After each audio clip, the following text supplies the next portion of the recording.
If you were on Succession, which character would be who? I think I'll be the sister. No, the sister is too Sister is a lot. bad. It's a lot. The sister is a lot. Yeah. I think I feel she'll be the sister. Why? No, I like don't want to take down the dad. Me too, that guy.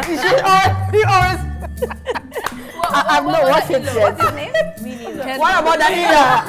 All the cousin. Kendo. I'll be Kendo. Kendo. I think Kendo is bipolar.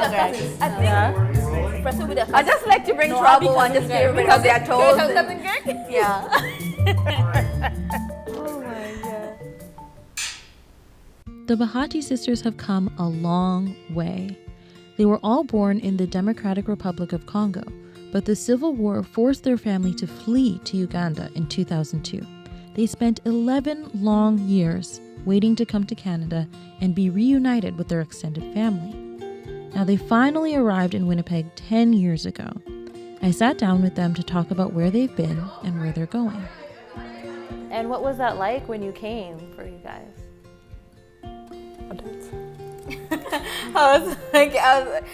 It was a very big adjustment for us. It was so much culture shock from living in another country. And we've always said that we never had a place called home because in Congo, we left Congo when we were really young. So we didn't even know, we just know a little bit of the country. And then, like for me, I was 8 years old. And then we move into another country. Again, we don't belong because we're like, again, foreigners in that country as well. So we were always living in suspense, if you say lack of a better word, but waiting for a place which other place are we gonna call home now? So when we came to Winnipeg, suddenly it felt like home. But when we arrived, the first day we arrived, I always tell people this is that when at the airport, so we had jackets, they gave us good jackets. Then I was very tiny and petite. So and then the people who came to welcome us, they're like, you need an extra jacket. I'm like, no, and I'm really stubborn, right? So I was like, no, I got this. I don't think I can be colder than I'm already having a jacket. They're like, well, you need an extra jacket and you need a scarf. I'm like, I don't need all that. I'm fine. So so I go out. I'm like, oh, we'll go out. So the vehicle's outside, and the doors open. I was literally suffocating. I could not breathe of the cold, the wind. And then I straight back went inside the airport back. And then they asked me, I asked people, do people actually live here? Do humans live here? Because this cold is unhumanly hard. Like who can, But then after a while we got used. They told us you have to dress up for it well, and we adjusted to really well. And it just felt so easy to integrate in the communities, and we had so much support around us, and it really made us feel like home. So Winnipeg is now home, and we love that we've planted our roots here. We're growing in different areas of our lives, and yeah, it's amazing.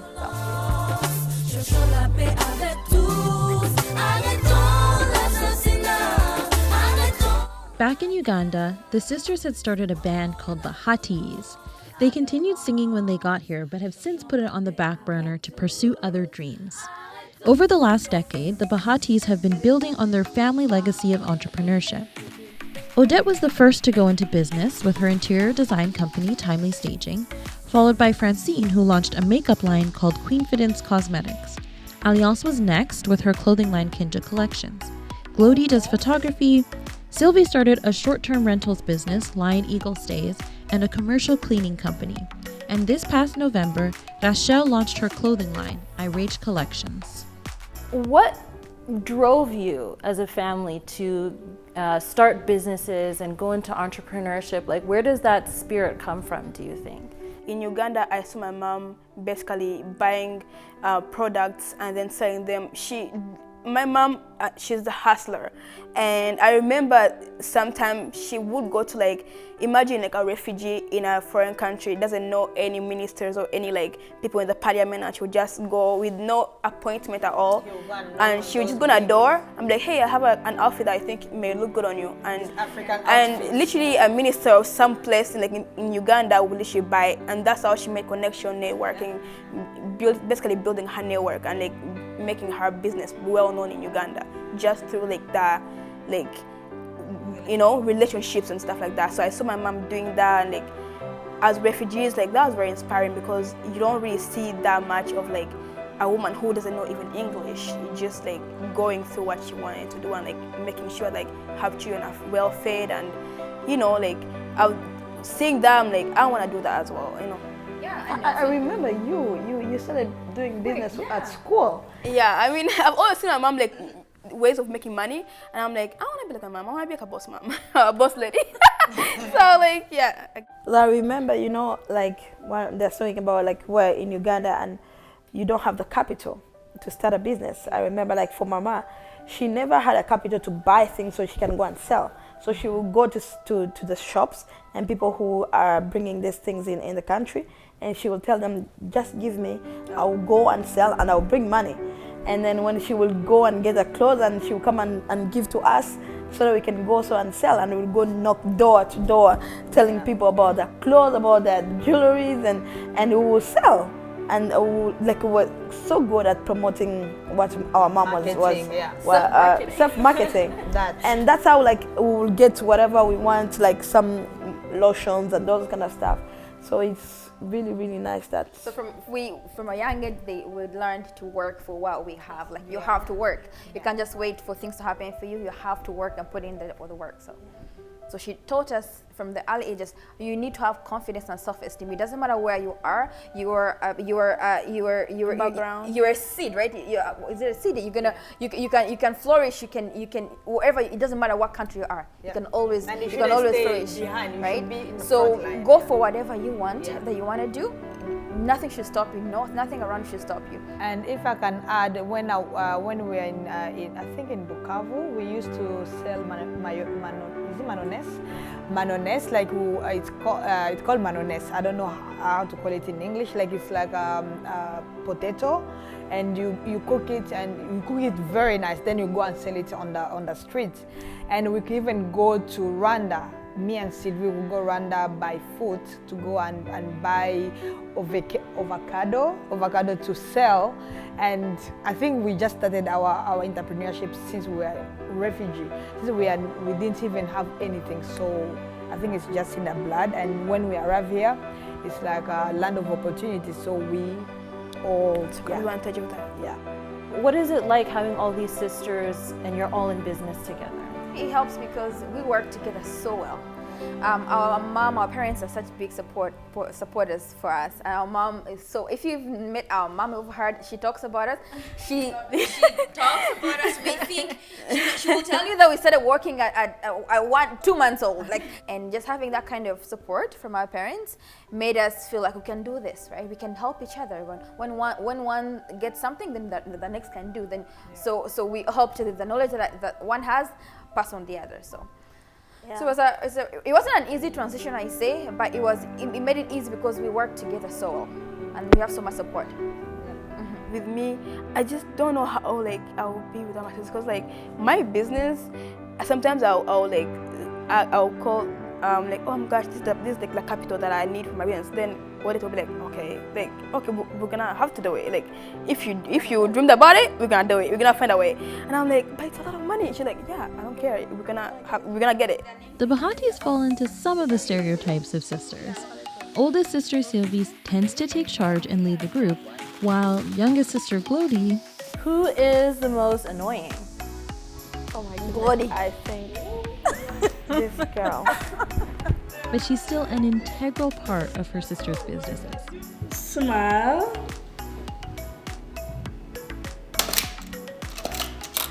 For me, I'm like a photographer, and I have experience in fashion photography, so I get to help out with visual aspects of my sister's businesses. And I know Odette used to send me drafts of things to look over, because I like to edit things, and so it's just in those little ways where we can help each other out. And my first camera was by my sister. By my sister, and so she helped me a lot, get my start in photography and kind of build that passion. So I don't know, it's in small ways, and also just Advice as well. yeah. And it's about, for us, it's about supporting each other. If Sylvie win, it's me winning. If Odette win, it's about supporting each other and be there, be present to each one. If Odette if he's staging and she need my help, I will leave everything just to go and help. I'll call even sick just to go and help Nan Odette. So that's how we help each other, by being present, by being there. I mean, we support each other in every way, but even financially. So we will collect money and give to Alliance to start a business. And we'll collect money, Rachel will start, and me and Odette will go stage, and I'm present. That's how it is. Like in every area, we just together. And as Glody said, she said that we connected. Odette. Odette does the interior designing, designing and staging, which I do also cleaning. So before she stages a house, she will contact me, my business, to come and do the cleaning for before she moves in. For us, it's all about like we are a community of each other, and I don't think there is us without us. Like any other sisters, they have their fights and arguments. No one can get to you like a sister. Who's the biggest tattletale? I think it's Rachel. What did you do? I'm always teasing them like I'm gonna snitch on you. So that's the word I should use, snitch. What was the time that Rachel told on one of you? All the time. all the time. Yeah. All the time. Anything happens, and she will report in Vancouver. You know, the news will be here. We don't know that it's already in Vancouver. We will just hear. First time. Oh, so you guys did this and this, and I'm like, what is going on? Who told you? We know it's Rachel. But also, no one can love on you like a sister. I've never seen anybody smart and brilliant like my sister Sylvie. Yeah. She's mind blowing. Like she's the Oprah and an Obama and Michelle Obama all in one. Like I'm not even joking. Like she's amazing. She's a brilliant mind, and she's a visionary, right? So and a beautiful heart. She has a beautiful heart. She's not only beautiful outside, she's beautiful inside too. She's so beauty and brain. Exactly. They rely on one another through tough times. Do you want to talk a little bit maybe about like one of the hard times you've had in business? Like maybe Odette, you can talk about some of the things you've gone through, the struggles, or like I know Sylvie and Glody, you're going through a tough time right now, right? So maybe you can talk about that and how your sisters are helping you through it. When you have a big support system, like you just feel like it's a superpower. You feel like you can do anything that you can do. Yeah, you feel like you have all these people that they be like, you can do this or that. Like there were times like when I first started, actually. When I first started staging, I would literally sit in the car and cry, and the people would call with my sisters, because sometimes maybe I'm having a difficult client, or the first time when they broke into the house that I staged. Like I had support, and they told me, you just started. It doesn't mean that this is the end. You can do it. The first house that I staged, like I mentioned before, it was broken into. They stole literally everything and that was literally the first money that we had with my now husband that had added on it. So they stole everything, which was the capital of my business. So during those moments, not only my dad, my family, they were able to pray about that and be able to be like, it's okay, it's gonna happen. It's okay, it's gonna be okay, right? So there is no way we would be in where we are without each other. Like when we started our short-term rental, it was in COVID. So that was we're still in restriction and all kind of stuff. Sometimes they stop, sometimes they get it, and then because we're doing what do they call it? Arbitrage, where you rent a home and then you furnish the home and then you can make it your short-term rental. And so for that moment, so you have to pay the rent. And they're saying there's nobody is coming in Winnipeg, nobody's moving, and it's COVID, and it was really, really tough. And we had to call each other and collecting from $100, this $100, $25, and to put money together and pay for the rent. And that's how it is. And I remember even there was a time that we didn't have the rent, and I had to call my dad, and I'm like, Papa, I need I need rent. And my dad said, don't worry, just come. I have some money saved up and I'll give you. So that's how like it is tough. But when it's tough, but you have people that support you, a supporting system, the things become easy and light. I gained so much knowledge and just wisdom from talking to them. So I feel like, you know, even though sometimes, like obviously as business, it can go up and down, but having them as my support system, it's just like, I feel like there's like that community that like, I feel like a lot of people don't have. So I'm just very grateful. I don't take that for granted at all. It's very grounding. You know? It's very, grounding, yeah. And how did it affect your dynamic when Francine moved away a year ago? Oh man, Wow. I think we all cried on how It just took us 2 months. We went, all of us, in Vancouver. Yeah, after her wedding, she had a wedding in April. In June, we were in Vancouver. All of us, the whole family, Papa, Mama, all of us, we traveled. Like it and was we still, so hard. it's still void. Like we could There's a still, big void, and there's yeah. still void. Even if we talk every day on the phone on FaceTime, but we could feel there's somebody missing. space, Their presence really is missing. Yeah. But we talk a lot. Like Francine will call, she starts her day. For 3 hours, there's times like you look on it. Did we speak for 3 hours? What were we talking about? Like this, that's how we talk about, and we're always talking about business. Like we want to set a business as one of us, as sisters. So we're always discussing business or personal or saying, you know what, you did this the wrong way. Can you do this better? And so always giving us advice. So even if she's far away, we try to connect. And thank goodness for phones and social media. Right? We're able to talk all the time and video calls every time. For an example, Blessing, when Francine got married and left for BC, Blessing was Blessing is Sylvie's son, and he was very young. But since they spoke every day, he knows about Francine and her husband. And so because we really try to keep, and every Monday we have a Monday prayer time. So every Monday we meet up on Zoom, and then we talk and we pray. So we try to keep that connection between each other. And I also, in some sense, I feel from Francine leaving actually made our relationship stronger, because we're able to even Intentional. talk more intentional with our conversations.